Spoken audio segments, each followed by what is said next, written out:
நிறைய நேரம் எகிப்து நமக்கு ரொம்ப கம்ஃபர்டபுளாக தெரியும், உலகம் நமக்கு ரொம்ப கம்ஃபர்டபுளாக தெரியும். ஆனான்ல போய் என்னப்பா பண்ண போகிறோம்? இங்கே பட்டணங்கள், எகிப்தில் அந்த காலத்தில் ஹைலி சிவிலைஸ்ட், அதாவது அதிகபட்ச உச்சபட்ச நாகரிகம் இருந்த தேசம் எகிப்து.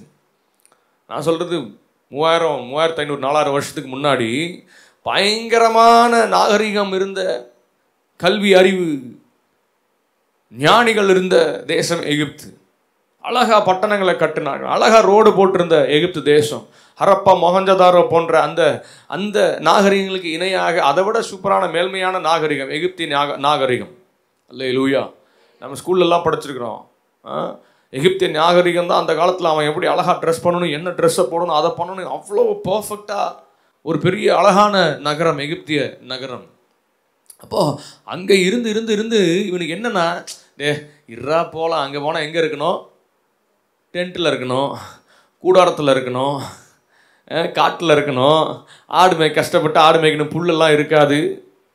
எகிப்து தேசம் எப்படி இருக்கும் அப்படின்னா, பின்னால் சொல்கிறாங்க, எப்பா அங்கே எகிப்து தேசத்தில் இருக்கும்போது கிடைச்ச காய்கறிகளை, வெள்ளரிக்காயோ கொமட்டிக்காயோ வெள்ளை பூண்டுகளாக நினைக்கிறோம், இங்கே வனாந்திரத்தில் கொண்டு வந்து அதெல்லாம் இல்லாமல் பண்ணிட்டியாப்பா. எகிப்து எவ்வளோ கொழுமையான தேசம் தெரியுமான்னு மோசையிட்ட சண்டை போடுற அளவுக்கு எகிப்து தேசம் அவங்கள அடிமைப்படுத்தி வச்சிருச்சு. அல்லேலூயா. ஏன்னா கோசேன் நாட்டில் பார்வோன் சொல்கிறாரு, மோசையை யாக்கோபை பார்த்து சொல்கிறாரு, நீங்கள் மேய்ப்பர்களாக இருக்கிறபடினால கோசேன் தேசத்தில் இருந்துக்கோங்க, ஏன்னா அங்கே தான் நிறைய பச்சை பசேல் இருக்கிற தேசம், எங்கே போனாலும் என்ன கிடைக்கும்? புல் கிடைக்கும். ஆனால் கானான் தேசத்தில் எப்படி இருக்குன்னு தெரியுங்களா? கானான் தேசம் யாருக்கா தெரியுமா? புல்லே இருக்காது, வனாந்திரம். இன்னைக்கு இஸ்ரவேல் தேசத்தை நீங்கள் மேப்பில் கூகுள் அடித்து பாருங்கள், படங்கள் எல்லாம் பாருங்கள், மலை பாதி காடு. மலைன்னு நம்ம ஊட்டி கொடைக்கானல் மாதிரி இருக்குன்னு நினச்சிக்காதீங்க. கரட்டு மேடுன்னு சொல்லுவோம் இல்லைங்களா நம்ம ஊரில்? என்னதுங்க? கரட்டு மேடு. ஒன்றுமே இருக்காது, செடி கொடி எதுவுமே இருக்காது. இப்போ நம்ம ஆப்போசிட்டில் இருக்கிற மலை பார்த்தீங்கன்னா பச்சையாக நிறைய மரம் செடி கொடிகள்லாம் இருக்குது. ஆனால் அந்த மலையில் அதெல்லாம் வெறும் பாறை தான். அல்லேலூயா. அங்கே போனால் என்னையா கிடைக்கும்? நம்ம இத்தனை திரளான ஆடு மாடுகளை வச்சுருக்கிறோம், லட்சக்கணக்கான 20 லட்சம் ஜனங்கள். அல்லேலூயா. ஒரு ஆளுக்கு ஒரு ஆடுன்னு கணக்கு போட்டால் எவ்வளோ ஆடுங்க? ஒரு ஆடு வளர்த்தினாலே எத்தனை ஆடுங்க? 20 லட்சம் ஆடு. இந்த 20 லட்சம் ஆட்டுக்கு வனாந்திரத்தில் காட்டில் புல்லுக்கு எங்கே போகிறது? கோசேன் நாட்டில் எங்கே போனாலும் பச்சை பசன், எங்கே போனாலும் நைல் நதி, தண்ணிக்கு பஞ்சம் இல்லை, புல்லுக்கு பஞ்சம் இல்லை, வாழ்க்கை ஜாலியாக போயிட்டு இருக்குது. வெள்ளரிக்காய் என்ன, கும்மட்டிக்காய் என்ன, வெள்ளை பூண்டு என்ன, சிக்கன் என்ன, மட்டன் என்ன. அங்கே போய் என்ன பண்ணணுங்க? எப்பா சும்மா ஏசுன்னு போகிற இயேசுக்கு பின்னாடி போனால் என்ன கிடைக்கும்? கஷ்டம்தான் கிடைக்கும், கண்ணீர் தான். எப்போ பாரு தரித்திரத்தில், கஷ்டத்தில், கவலையில், அது இல்லை இது இல்லை. வனாந்திரம் ஒன்றும் இல்லை, புல் இல்லை, ஆடு மாடுகள் 20 லட்சம் ஆடு சாப்பிடணும்னா எவ்வளோ புல் இருக்குனுங்க. அது தினமும் சாப்பிடணும், ஏதோ ஒரு நாள் சாப்பிட்றது, தினமும் 20 லட்சம் ஆட்டை மேய்க்கணும். ஒரு ஆடுன்னு கணக்கு போட்டாலே, ஒரு ஆடுன்னு சிம்பிளாக கணக்கு போட்டாலே ஆடு மாடுகளை எவ்வளோ இருந்திருக்குன்னு யோசிச்சு பாருங்களேன். நம்ம மதுரை விட பெரிய கூட்டமாக இருந்திருக்குங்க அவங்க கிளம்பி போகும்போது. அவ்வளோ பெரிய கூட்டத்துக்கு சாப்பாடு எங்கே போகிறது? புல்லுக்கு எங்கே போகிறது? தண்ணிக்கு எங்கே போகிறது? அல்லேலூயா. அதனால் எகிப்தில் இந்த பக்கம் பார்த்தா நைல் நதி, அப்படியே நைல் நதி கரையோரம் பார்த்தீங்கன்னா பச்சை பசேல்னு புல். நம்ம ஆளுங்க பாட ஆரம்பிச்சிட்டாங்க, கர்த்தர் என் மேய்ப்பராக இருக்கிறார், நான் தாழ்ச்சி அடையேன், அவர் என்னை புல்லுள்ள இடங்களில் மேய்த்து. எங்கே? எகிப்து தேசத்தில். எகிப்து தேசத்தில் பச்சை பசேல்னு புல்லை பார்த்தோன்னே அவர் ஐயோ சூப்பர், இதுதாங்க. அப்படியே செட்டில் ஆகிட்டான் 430 வருஷம். இப்போ என்னன்னா, கிளம்பி போகிறது பிரச்சனை இல்லை, கிளம்பி போனால் எங்கே தங்குறது? 400 வருஷம் ஆகி போச்சு. ஆடு மேய்க்கணும், தொழிலே அதுதான். புல் இல்லை, தண்ணி இல்லை, காட்டுக்குள்ளே, வனாந்திரத்தில், மலையில், கரட்டு மேட்டில் போய் வாழணுமா நீ ஒரு வாழ்க்கை? எங்கே அழகா நல்ல ஏசி ரூமில் வாழ்ந்து பழகிட்டு இப்போ போய் கஷ்டப்படியா அப்படின்னா எப்படி? நம்ம 400 வருஷம் சொகுசாக இருந்துட்டு, மச்சு பாவப்பட்ட வீடுகளில் இருந்துட்டு, கதவு போடப்பட்ட வீட்டில் இருந்துட்டு, இப்போ போய் மறுபடியும் தோலை எடுத்து டென்ட்டை போட்டு உள்ளே குடிடுறா வனாந்திரத்தில். மறுபடியும் பழைய வாழ்க்கைக்கு ஆண்டவர் போக சொன்னால் எப்படி போக முடியும்? அதனால் இருப்பாயா பார்ப்போம், வந்தாச்சு, குடியுரிமை வாங்கியாச்சு, கோஸ்டன் தேசம் நம்மளுது தான், இனி இந்த நைல் நதி நமக்கு தான் சொந்தம். அப்படியே டென்ட்டை போட்டு உக்காந்துட்டான், வீட்டை கட்டி ஜாலியாக செட்டில் ஆகிட்டான், கம்ஃபர்டபுள் ஜோனுக்குள்ளே போயாச்சு. இப்போ தான் ஆண்டவர் பார்க்குறாரு, எப்பா நீ கம்ஃபர்டபுளாக உக்காந்து எகிப்து தேசத்தில் உக்காந்து என்ன மறந்துட்டியப்பா, என்னைய வணங்கா கழுத்துள்ள ஜனங்களாக மாறி போயிட்டாங்க. இஸ்ரவேல் ஜனங்கள் 430 வருஷம் கம்ஃபர்டபுளாக சொகுசாக வாழ்ந்தது மட்டுமல்ல, வணங்கா கழுத்துள்ள ஜனங்களாக, ஆண்டவருக்கே வணங்கா கழுத்துள்ள ஜனங்களாக மாறி போயிட்டாங்க. அதனால் யோசேப்பை அறியாத புதிய ராஜன் ஒருவன் எகிப்து தேசத்தில் தோன்றினான். அல்லேலூயா. எதுக்கு தோன்றாரு தெரியுங்களா? டேய் உன்னை கிளப்புறதுக்கு. ஆண்டவர் இதுவே போதும், இதுவே போதும். இல்லை, இது ஆண்டவர் தந்த ஆசீர்வாதம் அல்ல, இதுக்கு மேலே கர்த்தர் ஒரு பெரிய ஆசீர்வாதத்தை வச்சிருக்கிறார். அது தூரத்துலேருந்து பார்க்கும்போது வறண்ட பாலைவனமாக தெரியும், தூரத்துலேருந்து பார்க்கும்போது கரெக்டு மேடாக தெரியும். அங்கே என்ன இருக்குது, ஒன்றும் இல்லை. ஆனால் கர்த்தர் சொன்ன இடத்துல நீங்கள் கிளம்பி போகும்போது தான் ஆமென் வனாந்தரம் வயல்வெளி ஆகும். அல்லேலூயா. வனாந்தரத்தில் நீரூற்றுகளையும் உண்டாக்குகிற தேவன் என்னுடைய தேவன். அல்லேலூயா.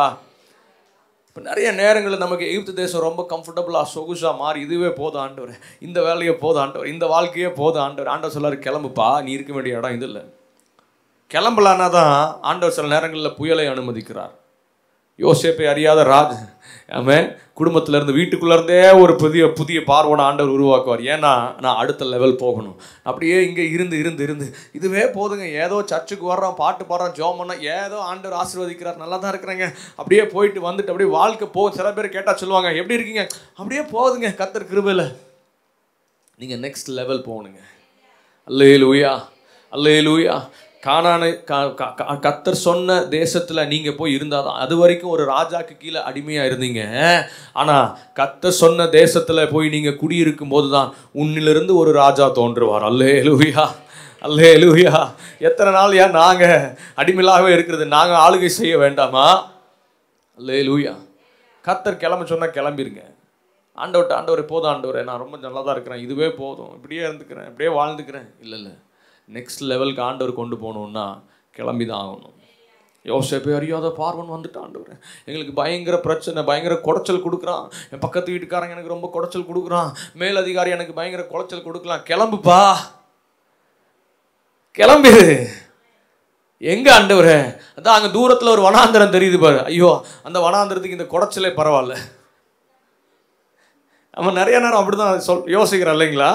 எப்பா அங்கே அந்த காட்டில் போய் நம்ம என்ன சொல்லுவோம், பொட்டல் காடு, அந்த பொட்டல் காட்டில் போய் குடியிருக்கிறதுக்கு இந்த எகிப்து தேசத்துக்கு குடைச்சலே தாங்கிட்டு நாங்கள் இருந்துருவோம், 430 வருஷம் பரவாயில்ல, அப்படி இருந்துருவோம் சொல்லி கடைசியில் அடிமைகளாய் செங்கல் சூளையில் அடிமைகளாய் மாறி போனாங்க.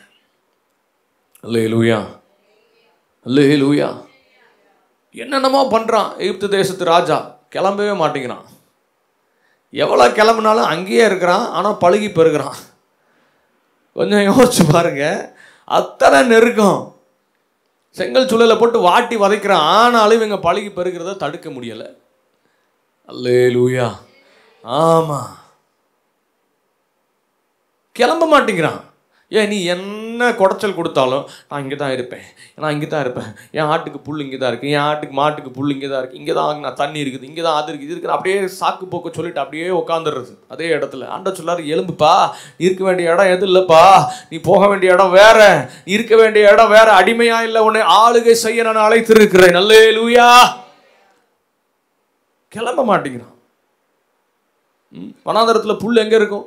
இஸ்ரவேல் தேசத்தில் நீங்கள் கூகுள் பண்ணி பாருங்க, வனாந்திரம் தான், பார்த்தா அப்படி வறண்ட கரடு முரடாக தான் இருக்கும். அங்கே ராத்திரி பயங்கர பனி பெய்யும், பகலில் பயங்கரமாக வெயில் அடிக்கும். அல்லேலூயா. அப்போ ராத்திரி அந்த பெய்கிற பனி பூமியை நனைக்கும் போது, அந்த பனியில் நனைஞ்ச அந்த பூமியில், அந்த வறண்ட பூமியில் கொஞ்சம் புல், இங்கே கொஞ்சம் அங்கே கொஞ்சம் அப்படின்னு கொஞ்சம் கொஞ்சமாக, ஒரு இடத்துல 4 புல் இருக்கும், அங்கே கொஞ்சம் 4 புல், அங்கே கொஞ்சம் 4, இப்படி தான் அங்கே புல் முளைக்கும் அந்த வனாந்தரத்தில். அப்போது இஸ்ரவேலில் ஆடு மேய்க்கிறவங்களாம் என்ன பண்ணுவாங்கன்னா, மேய்ப்பன் எங்கெங்கெல்லாம் புல் இருக்குதோ அங்கெல்லாம் தன்னுடைய ஆடுகளை கூட்டிகிட்டு போவார். எப்பா நீ இங்கே கொஞ்சம் புல் இருக்காதமே, அங்கே கொஞ்சம் புல் இருக்காதமே, அங்கே ஒன்று இங்கே ஒன்று தான் இருக்கும். எகிப்து தேசத்தில் போல புல் வெளியாக இருக்காது, எங்கே பார்த்தாலும் புல்லாக இருக்காது, செடியாக இருக்காது, கரடு முரடாக தான் இருக்கும். அங்கே கொஞ்சம் புல் இருக்கும், அவ்வளோதான், முடிஞ்சு போச்சு. அங்கே கொஞ்சம் 2 ஆட்டுக்கு, இப்படி தான் வனாந்திரம் ஃபுல்லாக கொஞ்சம் கொஞ்சம் புல்லாக தான் இருக்கும். ஆனால் என்ன வித்தியாசம் தெரியுங்களா?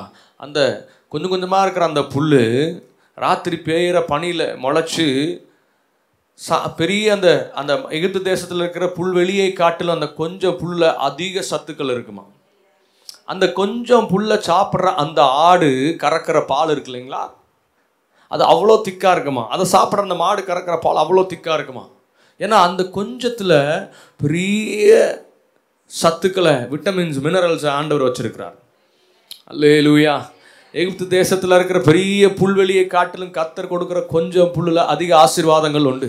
அல்ல நம்ம நினைக்கிறோம், ஐயோ அங்கே நிறைய இருக்குது, இப்போ என்கிட்ட கொஞ்சம் தானே இருக்குது. அந்த கொஞ்சமே போதும் என்னை திருப்திப்படுத்த, என்னை பலவானாய் மாற்ற. அல்லேலூயா.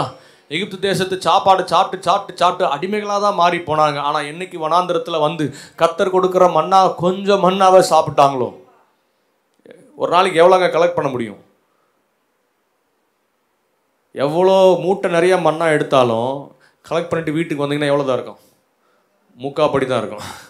ஏன்னா என்ன தேவையோ அவ்வளோதான். என்ன ஆண்டவரே, ஒரு தோசை எக்ஸ்ட்ரா சாப்பிட்லான்னா அதுக்கு கூட மாவு இல்லையே, போதும்பா, முக்காப்படி போதும், உன்னை வனாந்திரத்தில் களைப்படையாமல் நடக்க செய்வதற்கு கொஞ்சம் மண்ணா போதும். எகிப்து தேசத்தில் வயிறு முட்டை சாப்பிட்டு அடுத்தது என்ன பண்ணணும்?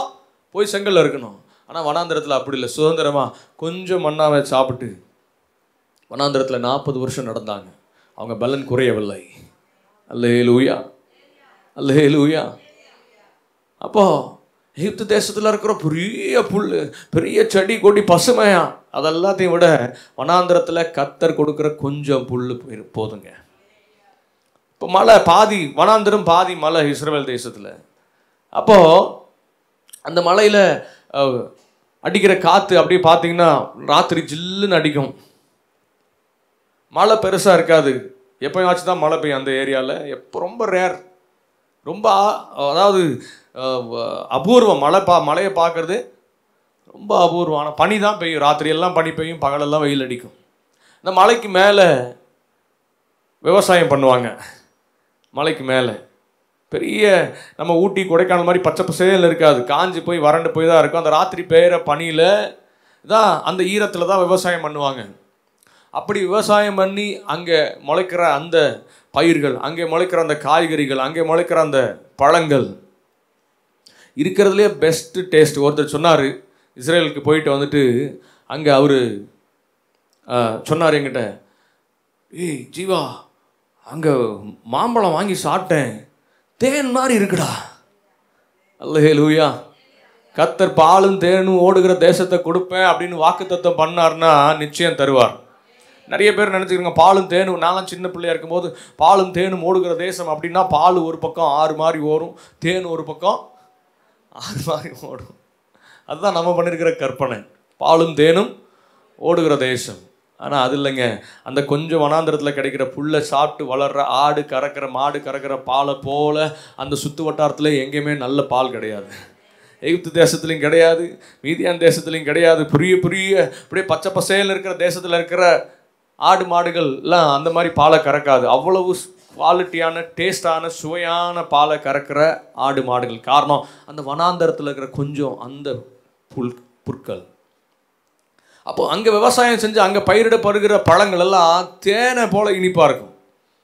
அல்லேலூயா. ஏன்னா அது கர்த்தரால் ஆசீர்வதிக்கப்பட்ட தேசம். என் ஃப்ரெண்டு சொன்னார், தேன் மாதிரி இருக்குடா. இப்போ தானே எனக்கு புரிஞ்சுது பாலும் தேனும் ஓடுகிற தேசம் என்னென்னா, அங்கே பாலுக்கு குறையே இல்லை. கொஞ்சம் புல்லை சாப்பிட்டுட்டு அங்கே புல்லே இல்லை, அங்கே ஒன்று இங்கே ஒன்று தான் இருக்குது. அந்த மாடு கறக்குது 15 லிட்டர் 20 லிட்டர் பால் கறக்குது. அல்லேலூயா. நம்ம ஊரில் நாட்டு மாடு எவ்வளோ பால் கறக்கும்? மதுரையில் 1 லிட்டர் 1.5 லிட்டர் கறக்குமா? எவ்வளோ சாப்பிடுங்க? ஆமாம், இத்தனை புல்லை சாப்பிட்டுட்டு நாள் ஃபுல்லாக சாப்பிட்டுட்டு அடுத்த நாள் காலையில் நாட்டு மாடு காங்கையும் பசு எவ்வளோ கறக்குங்க? 1.5 லிட்டர் கறக்கும். எப்பா நீ சாப்பிட்டது ஆமாம், 500 ரூபாய்க்கு புல்லை சாப்பிட்டுட்டு 200 ரூபாய்க்கு பாலை கறந்தா என்ன லாபம் வந்துடும்? அல்லேலூயா. அதனால் ஜெர்சி மாட்டை வாங்கு, அதுதாங்க கம்மியாக சாப்பிடுது, நிறைய பால் கொடுக்குது. ஆனால் அங்கே இருக்கிற மாடுகள், அங்கே இருக்கிற ஆடுகள், அவன் கொஞ்சம் புல்லை சாப்பிட்டாலும் நிறைய பாலை, நிறைய சுவையான பாலை, கொஞ்சம் தண்ணி இருந்தாலும் பனியில் வளர்கிற அந்த மரங்கள், செடிகள், அதில் வர்ற காய்கறிகளை போல டேஸ்டான காய்கறிகள் எங்கேயுமே இல்லை அந்த சுற்று வட்டாரத்தில். அதனால தான் பாலும் தேனும் ஓடுகிற தேசம். பழங்கள்லாம் அப்படி தேன் மாதிரி இனிக்குது. ஜீவா சொன்னார், திராட்சை பழத்தை வாங்கி சாப்பிட்டேன், எப்பா எனக்கே தெரியாமல் 1/2 கிலோ திராட்சை சாப்பிட்டேன்ப்பா, அவ்வளவு டேஸ்ட்டாக இருக்குது அங்கே இருக்கிற கிரேப்ஸ். அல்லேலூயா. தேன் போல, தேன் மாதிரி. அதனால தான் பாலும் தேனும் ஓடுகிற தேசத்தை உனக்கு சுதந்திரமாய் கொடுப்பேன் ஆண்டவர் சொன்னார். ஆனால் நம்ம என்ன சொல்கிறோம்? அதெல்லாம் வேணாம் ஆண்டவரே, எகிப்து தேசம் ரொம்ப கம்ஃபர்டபுளாக இருக்குது, இங்கேயே உட்காந்துக்கிறோம். அடுத்த லெவல் போகணும்னா கிளம்பி போயிட்டே இருக்கணும். இதுவே போதும் ஆண்டவர், இதுவே போதும் ஆண்டவர். இல்லைப்பா, ஆண்டவர் உனக்கு வாக்குத்தத்தம் பண்ணின இடத்த வச்சிருக்கிறார், அதை நீ சுதந்திரிக்கணும். அடுத்த லெவலுக்கு நீ எழுப்பி போகணும். அல்லேலூயா. என்ன ஆண்டவரே பண்ணுறது? 400 வருஷம் ஆயிடுச்சு, எங்கள் தொழிலெலாம் மறந்து போச்சு. நாங்கள் செங்கல் வெட்டி வெட்டி வெட்டி நாங்களாம் இப்போ ஜங்கச்சூழலில் வேலை செய்கிற ஆளாக மாறிட்டோம். ஆடு மேய்க்கிறதுக்கு தெரியாது, ஒன்றும் தெரியாது. அப்படியே எங்கே போய் டென்ட்டு போடுறதுக்கும் தெரியாது, ஒன்றுமே தெரியாது. அதனால தான் ஆண்டவர் 40 வருஷம் வனாந்தரத்தில் நடத்திட்டு போய் எல்லாத்தையும் கற்றுக் கொடுத்தார். அல்லேலூயா. வனாந்தர அனுபவம் நம்மை வல்லவர்களாய் மாற்றுகிற அனுபவம். ஆமென். கர்த்தர் நம்ம வாழ்க்கையில் நிறைய காரியங்களை அனுமதிக்கும் போது, யோசேப்பை அறியாத பார்வோன்கள் வரலாம், போஷித்த காகங்கள் பறந்து போகலாம், கோராகின் கூட்டங்கள் எழும்பி எதிர்க்கலாம், ஆரோனும் மிரியாமும் நமக்கு விரோதமாக எழும்பி நிற்கலாம். இப்படி பல சூழ்நிலைகள் வந்தாலும் ஒன்று மறந்துடாதீங்க, கர்த்தர் என்னோடு கூட இருக்கிறார்.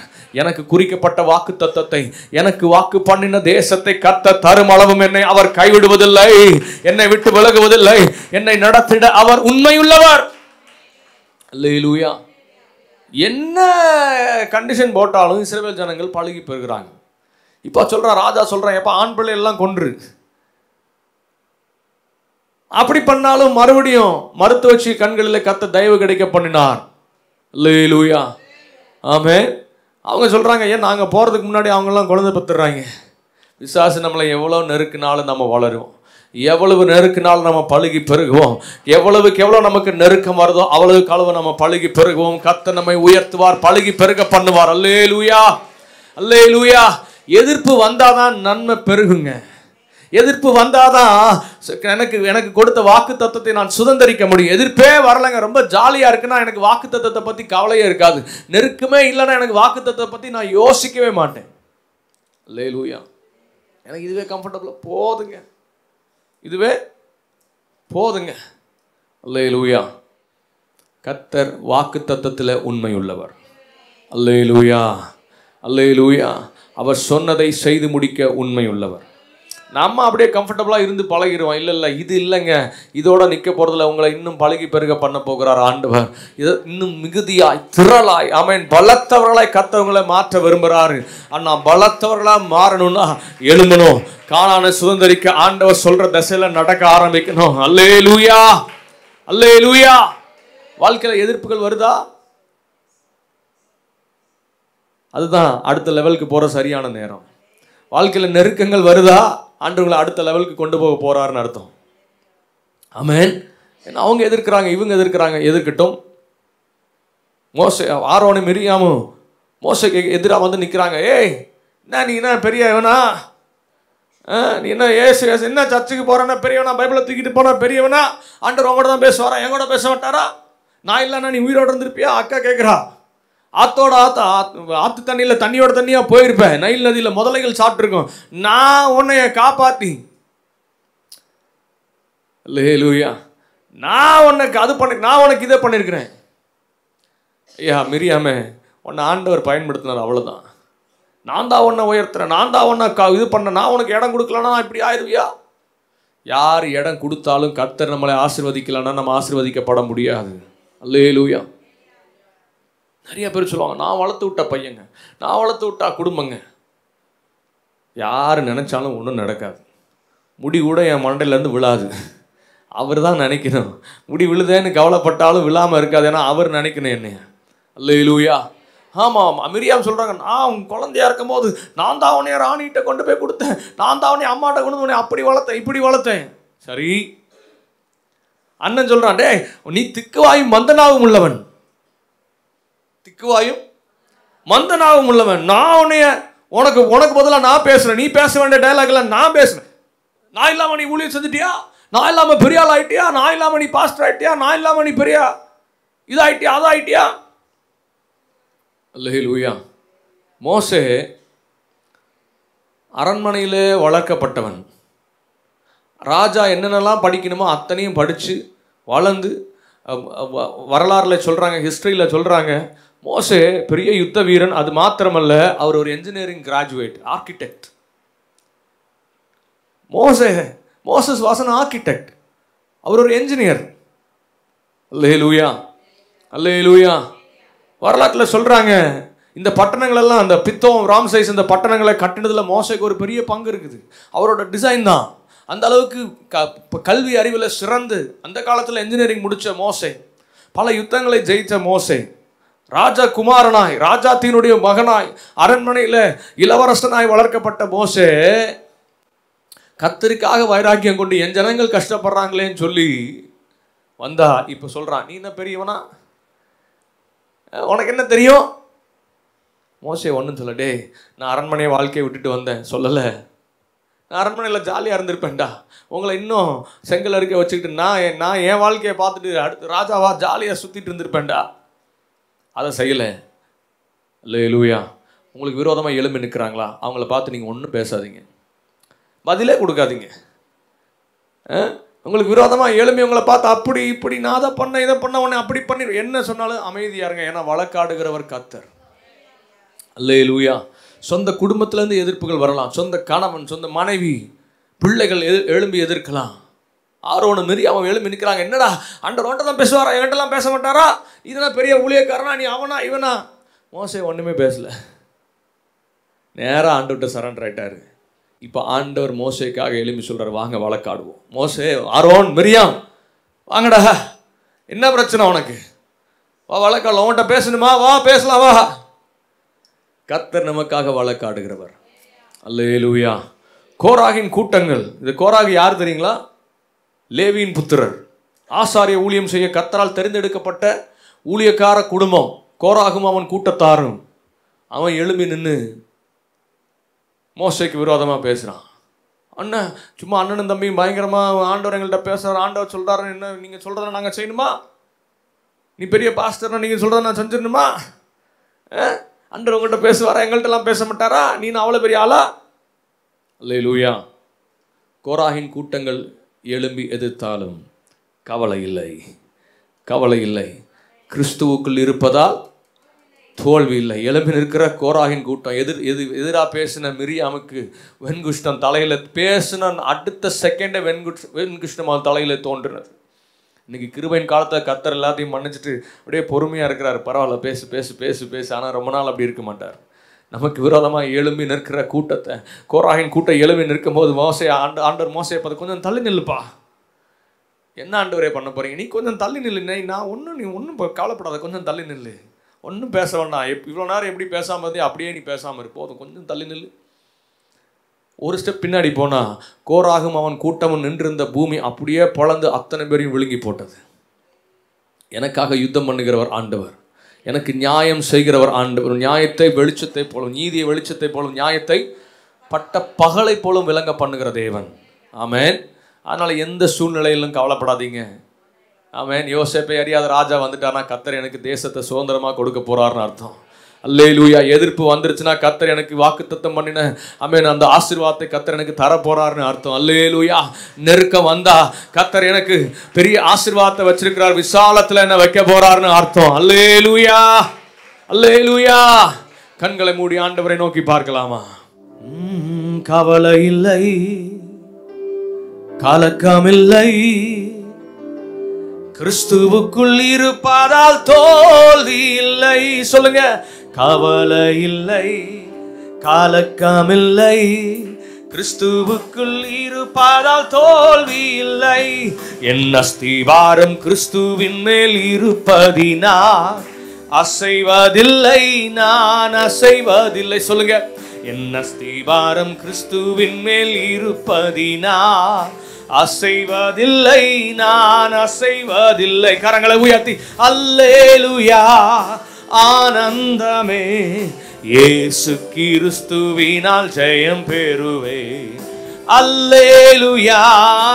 ஆனந்தமே,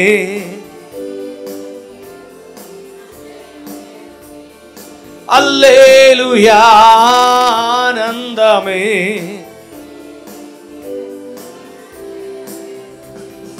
யோசேப்பை அறியாத பார்வோன்கள் வரலாம், போஷித்த காகங்கள் பறந்து போகலாம்.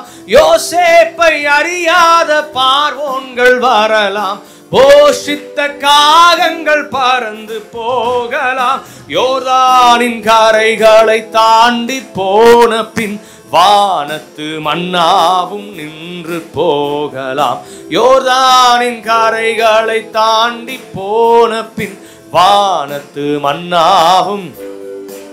கவலை இல்லை, கவலை இல்லை, கலக்கமில்லை, கிறிஸ்துவுக்குள் இருப்பதால் தோல்வி இல்லை. கவலை இல்லை,